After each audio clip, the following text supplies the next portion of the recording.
வணக்கம். இன்று நாம் பார்க்கக்கூடிய தொகுப்பு அவனுடைய கடைசி சொற்கள். ஒருவன் இறப்பதற்கு சில நிமிடங்கள் மட்டுமே இருந்தபோது அவன் சொன்ன சொற்கள் நூற்றுக்கணக்கான மக்களின் வாழ்க்கையை மாற்றியது. அந்த சொற்கள் இன்று வரை யாரும் மறக்கவில்லை. புத்தர் தனது வாழ்க்கையின் இறுதி நாட்களை குசிநகரம் என்ற இடத்தில் கழித்துக் கொண்டிருந்தார். அவரை சுற்றி நூற்றுக்கணக்கான சிஷ்யர்கள் இருந்தனர். அவர்களில் ஒருவர் சபதா என்ற ஒரு யோகி புத்தரை ஒருமுறை பார்த்து பேச வேண்டும் என்ற பல ஆண்டுகளாக முயற்சி செய்து கொண்டிருந்தார். அந்த நாளில் புத்தருக்கு கடைசி மூச்சு இருக்கும் என அனைவரும் உணர்ந்திருந்தனர்.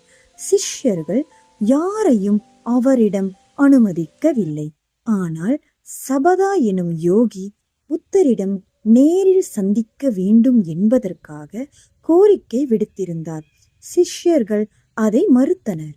ஆனால் புத்தர் மென்மையாக கூறினார், அவனை உள்ளே அனுப்பு. அவனுக்கு என்னிடம் கேட்க வேண்டிய ஒன்று இருக்கிறது. சுபதா வந்தார். அவர் கண்ணீர் கொண்டு ஆழமான ஒரு கேள்வி கேட்டார். பகவானே, வாழ்க்கையின் இறுதியில் நான் உண்மையான ஆன்மீக விழியில்தான் நடக்கிறேனா என்ற சந்தேகத்துடன் இருக்கிறேன். என் முயற்சி சரிதானா? என் தவம், என் வழி எல்லாம் சரிதானா?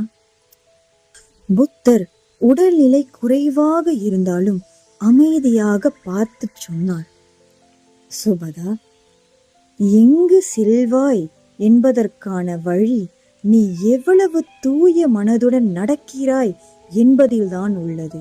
உண்மை, அறம், அமைதி, கருணை ஆகியவற்றின் பாதையில் நீ பயணிக்கிறாய் என்றால் அது எந்த மதம், எந்த மரபு என்பதை காட்டிலும் மேலானது.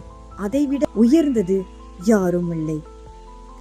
சுபதா கண்ணீர் விட்டு பணிந்து அமைதியாக விலகினார்.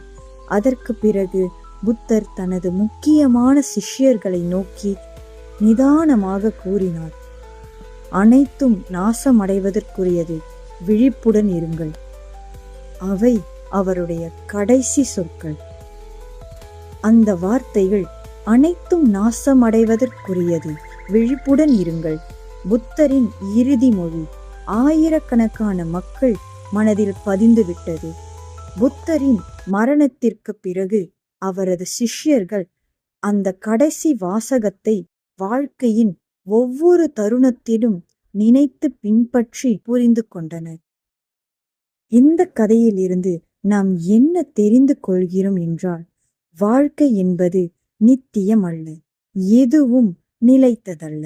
ஆகவே விழிப்புடன் வாழ வேண்டும்.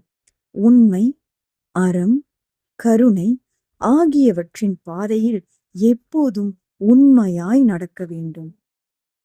நன்றி, வணக்கம்.